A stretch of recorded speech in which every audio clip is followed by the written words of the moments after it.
Uyazi kulesikhathi samanje esiphila kiso singabazalwane.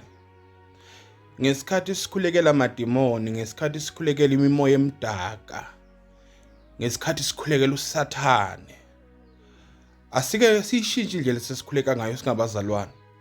Ngoba kuba ngathi sikhuleka ngento noma ngomuntu ongekho. uSathane manje kulesikhathi esiphila kiso bazalwane akasekho hidden njengakudala. Kulesikhathi esiphila kiso manje uma sikhuluma ngamadimoni sithi we pray against every demons. Madimoni aphambi kwethu emehlweni, aphambi kwethu manje amadimoni. Aphambi kwethu singabazalwana amadimoni. Ma-antichrist akulezi insuku ake awekho hidden.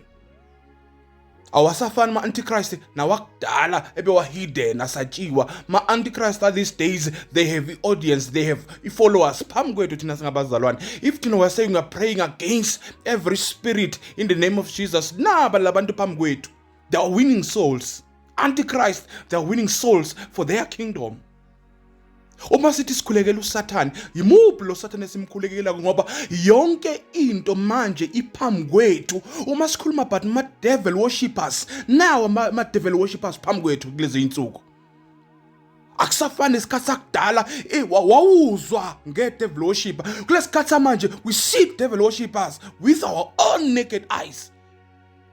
Akudingi nokuthi siye spiritually ukuthi siwabone.